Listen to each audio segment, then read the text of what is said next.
Hi friends, welcome to my YouTube channel. இன்றைக்கி நம்ம எங்கே வந்திருக்கோன்னு பார்த்தீங்கன்னா கல்யாண முருகர் கோவிலுக்கு தான் ஃப்ரெண்ட்ஸ் வந்திருக்கோம். செய்யார் அண்ணா நகரில் அமைந்திருக்கும் கல்யாண முருகர் ஆலயத்தில் ஸ்ரீ வாராகி அம்மனுக்கு ஆஷாட நவராத்திரி விழா நடந்துகிட்ருக்கு.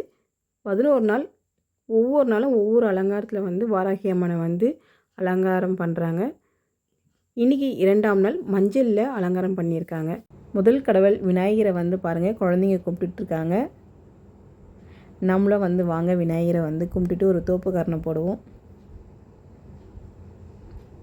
செய்யார் முரளி வித்யா யூடியூப் சேனலில் இன்றைக்கி வாராகி அம்மன் நவராத்திரி விழா நம்ம பார்த்துட்ருக்கோம். 2ஆம் நாள் வாராகி அம்மனுக்கு உகந்த நாள் பார்த்திங்கன்னா பஞ்சமி, வளர்பிறை பஞ்சமி, தேய்பிறை பஞ்சமி.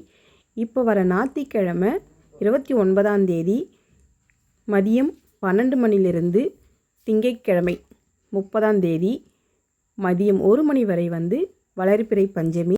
பஞ்சமி தேதி மதியம், திங்கட்கிழமை 1 மணி வரைக்கும் இருக்குது.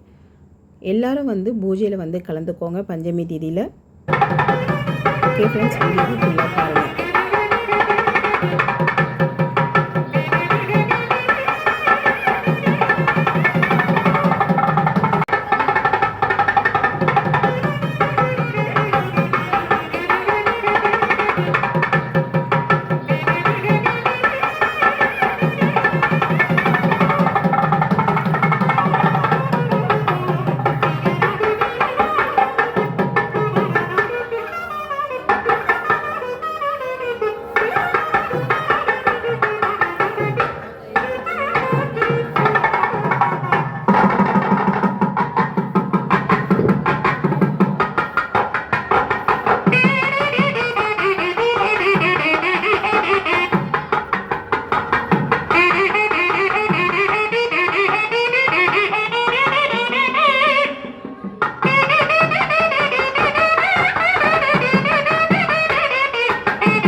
அகிலாண்ட கோடி பிரம்மாண்ட நாயகன் கருணையே வடிவமாகிய வள்ளி தேவசேனா சமேத ஸ்ரீ கல்யாண முருகர் ஆலயத்திலே பரிவார மூர்த்தியாக எழுந்து சேவை சாதிக்கக்கூடிய ஸ்ரீ வராகி அம்பிகை மூர்த்திக்கு 7ஆம் ஆண்டு ஆஷாட நவராத்திரி விழாவானது சீரும் சிறப்புமாக நடைபெற்றுக் கொண்டிருக்கிறது. அதன் தொடர்ச்சியாக இன்றைய தினம் 2ஆம் நாள் மஞ்சள் காப்பு அலங்காரமானது சுவாமிக்கு விசேஷமானது ஒரு மஞ்சள் காப்பு அலங்காரமானது செய்யப்பட்டுள்ளது. நமது கிரகத்தில் வாசம் செய்யக்கூடிய நித்தியம் வாசம் செய்யக்கூடிய மகாலட்சுமி ஸ்வரூபம். கொஞ்சம் அமைதியா இருக்கலாமே, பேசாம. கோவிலுக்கு வந்தா நயமா இருக்கணும்னு சொல்லியிருக்கேன். எந்த ஒரு பொருளாக இருந்தாலும் ஆலயத்துக்கு வெளியே இருக்கும்போது அதனுடைய மதிப்பு வேற, ஒரு ஆலயத்துக்கு உள்ள வரும்போது அதனுடைய பொருளினுடைய மதிப்பு வேற. வெளியே இருக்கும்போது தண்ணின்னு சொல்றோம், அதுவே கோவில்ல கொடுத்தா தீர்த்தம்னு சொல்றோம். வெளியே செய்யப்படும் போது அது வந்து சாதம்னு சொல்றோம். நம்ம அதே சுவாமிக்கு நைவேத்தியம் பண்ணி கொடுக்கும் பொழுது பிரசாதம்னு சொல்றோம். அதுபோல நம்ம மனுஷால் வெளியே இருக்கும் போது மனுஷால்னு சொல்றோம். உள்ள வந்தா என்ன பண்ணணும்? தினந்தோறும் நம்ம கோவிலுக்கு வரோம், சுவாமியினுடைய நாமாவளியை பிரார்த்தனை பண்ணுறோம். எத்தனை பேருக்கு சொல்லுங்க, ஏதாவது ஒரு சுவாமி எனக்கு தெரியும், அபிராமி அந்தாதி தெரியும், திருப்புகழ் தெரியும், திருவாசகம் தெரியும். 100ல் 1 பேர் இருந்தா பெரிய விஷயம். மனுஷனா பிறந்தா ஏதாவது ஒண்ணு பிரயோஜனமா இருக்கணும். 4 பேர் சொல்லும்படி வாழ்ந்திருக்க வேண்டும், ஒரு நூலாட்சி எழுதி இருக்க வேண்டும், அதுவும் இல்லாம ஒரு கோவிலாவது கட்டி இருக்க வேண்டும். அதாவது வந்து 4 யுகம் நம்ம எல்லாமே தெரிஞ்சது. திரேதாயுகம், திரேதாயுகம், துவாபர யுகம், நம்ம இருக்கிறது கலியுகம். நம்ம எல்லாம் கலியுகம். திரேதாயுகத்துல எல்லாம் சுவாமி அனுகிரகம் என்ன பண்ணோம்னா அஸ்வமேத யாகம் பண்ணாதான் சுவாமியினுடைய அனுகிரகம் நமக்கு கிடைக்கும். அதே திரேதாயுகத்துல மகாங்கள் ரிஷிகள் அவளெல்லாம் வந்து பாத சேவை பண்ணாலே சுவாமியினுடைய அனுகிரகம் நம்மளுக்கு கிடைக்கும். துவாபர யுகத்துல தான் பார்த்தீங்கன்னா சுவாமிக்கு உண்டான அந்தந்த ஆலயங்கள் கட்டப்பட்டு நீ கோவிலுக்கு வந்தா போறோம் அப்படின்னு எவ்வளவுக்கு எவ்வளவு எளிமையாக்க முடியுமோ யாகத்துல இருந்து சேவை, சேவையில இருந்து ஆலயத்தம். ஆனா கலியுகத்துல நீ என் கோவிலுக்கே வராதரா, நீ எங்க இருக்கிறியோ அங்க இருந்து என்னை நினைச்சாவே போதும், நினைத்தாலே முக்தி தரக்கூடிய யுகம் தான் இந்த கலியுகம். அதுவும் நம்ம நினைத்தாலே முக்தி தரக்கூடியது திருவண்ணாமலை மட்டும்தான். இந்த திருவண்ணாமலையிலே நம்ம எல்லாம் வாழ்ந்துட்டு இருக்கோம். ஆகையால அரை மணி நேரம் பேசாதீங்க. 11 நாட்கள் விசேஷமானது ஒரு நம்மளுடைய ஆலயத்தில் செய்யாறு நகரிலே எங்கும் கண்டிடாத அளவிலே மிக பிரம்மாண்டமானது ஒரு அலங்காரம். நித்தியம் ஒவ்வொரு அலங்காரம். நேற்றைய தினம் முதல் நாள் இனிப்பு அலங்காரமானது செய்யப்பட்டது. அதனை தொடர்ந்து இன்றைய தினம் சுவாமிக்கு 4 மணி அளவிலே 16 வகை திரவியங்களை கொண்டு சுவாமிக்கு விசேஷ அபிஷேகமானது செய்யப்பட்டு தன் திருமேனி முழுவதும் மஞ்சளானது சாத்தப்பட்டு பல வகை புஷ்ப மாலைகளை தன் திருமேனிலே சாத்திட்டு பொன் சிரிப்போடு எழுந்து நமக்காக சேவை சாதிக்கும். அம்மால ஒரு நிமிஷம் கண்ணை மூடி கண்ணை தரதான் நம்ம கிட்ட பேசுவாங்க. அதனால பிரார்த்தனை பண்ணிக்கிறோம். தினந்தோறும் சங்கல்பம் பண்றோம். அந்த சங்கல்பம் சுவாமிக்கல்ல, நமக்கு தான். நாம நன்னா இருக்கணும், நம் குடும்பத்தில் இருக்கிறவங்க எல்லாரும் சுபிக்ஷமா இருக்கணும், இந்த லோகத்தில் உள்ள ஜீவராசிகள் அனைத்தும் சுபிக்ஷமா இருக்கணும் வேண்டிதான் அந்த சங்கல்பமானது நடைபெற இருக்குது. அதுக்கப்புறம் தான் சுவாமிக்கு உண்டான மந்திரங்கள், சுவாமிக்கு உண்டான அஷ்டோத்திரங்களானது பாராயணம் செய்யப்பட இருக்கிறது. ஆகையால சங்கல்பமானது நடைபெறும். சுவாமியை பிரார்த்தனை பண்ணிக்கோங்க. ஏன்னா குறையில்லா மனுஷனே யாருமே கிடையாது. மனுஷனா பிறந்துட்டாவே ஏதாச்சும் ஒரு ரூபத்துல ஒரு குறைன்னு ஒண்ணு இருக்கும். குறையில்லா மனுஷனா இருந்தா ரொம்ப சந்தோஷம். ஆகையால அந்த குறைகளை பிரார்த்தனை பண்ணிக்கணும். வேண்டத்தக்கவனே வேண்டும் பொருளை தருவனே. சுவாமி கொடுக்கறதுக்கு தயாரா இருக்கிறார். அதை நம்ம வாங்கறதுக்கு தகுதி இருக்குதான் நம்ம பார்க்கணும். சுவாமி நம்ம என்ன கேட்கிறோமோ இந்தாடா கொடுக்கறதுக்கு அவரும் தயாராக தான் இருக்கிறார். அதை வாங்கக்கூடிய தகுதியும் அதை பெறுவதற்கு நமக்கு உண்டான நேரம் இல்லை. அதுதான் சொல்லணும். ஏன்னா சுவாமிக்கு வரீங்க, அங்கிருந்தே சுவாமி வந்து வெளியே போயிடும். கோவில் உள்ள யாரும் வரதில்லை. அதெல்லாம் சுவாமி மனப்பூர்வமாக பிரார்த்தனை பண்ணிக்கோங்க. அதனை தொடர்ந்து நமது வராகி அம்பிகை மூர்த்திக்கு 7ஆம் நாளானது நவதானிய அலங்காரமானது செய்யப்பட இருக்கிறது. 9 வகை தானியங்களை கொண்டு சுவாமிக்கு வேற எந்த சுவாமிக்கும் செய்யப்படாத அலங்காரம் இந்த அம்பாளுக்கு மட்டுமே ரொம்ப உகந்த அலங்காரம். நவதானிய அலங்காரம். அது என்ன ஒரு தனிப்பெரும் விசேஷம்னு பார்த்தீங்கன்னா, புத்திரபாக்கியம் இல்லாதவங்க இல்லை புத்திரபாக்கியம் இருக்கிறவங்க 2 பேரும் அந்த முளைக்கட்டிய பச்சை பயிர் கொடுப்பாங்க. அன்னைக்கு இல்லை, மறுநாள் 8ஆம் நாள் தான் கொடுப்பாங்க. அந்த பச்சை பயிரை வாங்கி சாப்பிட்டேன்னா கண்டிப்பாக புத்திராபாக்கியம் கிடைக்கும். இந்த ஆலயத்தில் வாங்கி சாப்பிட்டவங்க எத்தனையோ பேருக்கு புத்திராபாக்கியம் இருந்திருக்கு. அதை இங்கே இருக்கிறவங்க எல்லாருமே கண்கூடாக பார்த்துருக்காங்க. ஆகையால 7ஆம் நாள் நவதானிய அலங்காரமானது விசேஷமாக நடைபெற இருக்கிறது. அதனை தொடர்ந்து 11வது நாட்கள் சுவாமிக்கு விசேஷ திருமஞ்சனம். சைடில் பார்த்தீங்கன்னா லிஸ்ட் ஒட்டி இருப்பாங்க. சென்ற ஆண்டு பார்த்தீங்கன்னா 58 திரவியங்களை கொண்டு சுவாமிக்கு 3 மணி நேரம் குறைஞ்சபட்சம் திருமஞ்சனமானது அபிஷேகமானது செய்யப்பட்டது. இந்த வருடம் 108 அபிஷேகம். எந்த ஆலயத்திலையும் 108 அபிஷேகம்லாம் கிடையாது. அந்த 16 திரவியம் தான். சீக்கா, பால், தயிர், அதனை தொடர்ந்து 16 திரவியங்கள் தான் நம்ம பண்றோம்.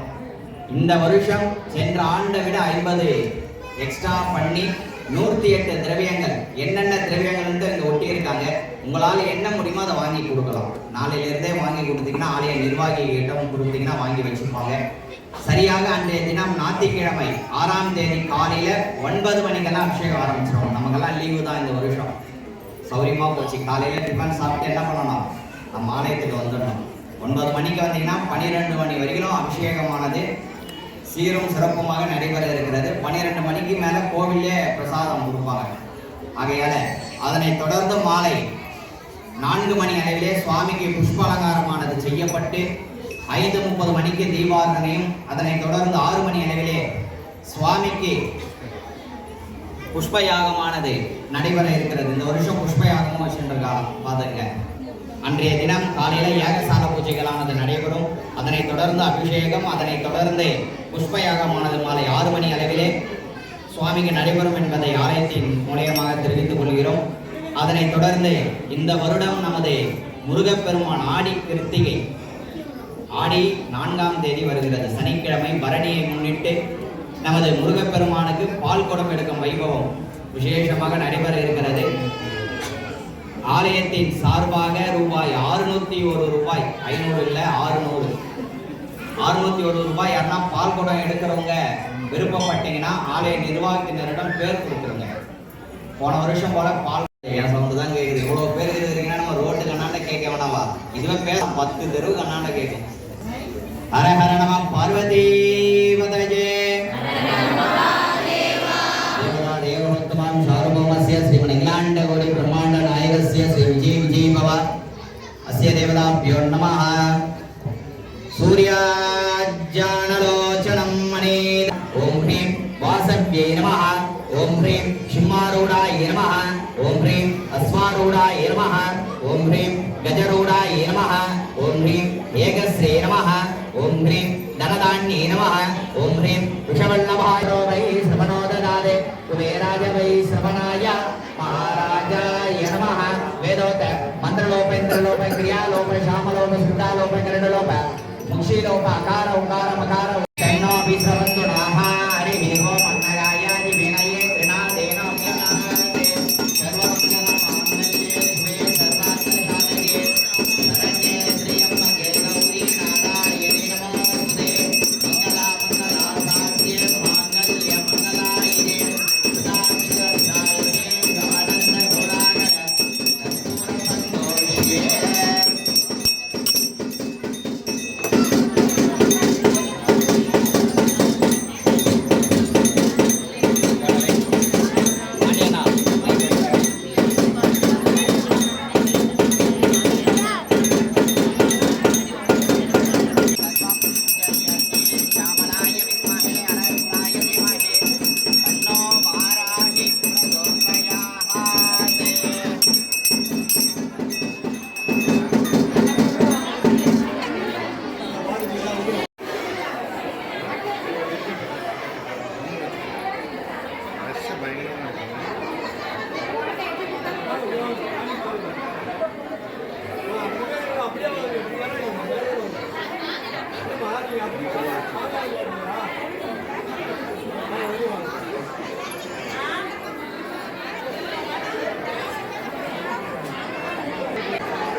ஃப்ரெண்ட்ஸ், வீடியோ ஃபுல்லாக பார்த்துருப்பீங்க.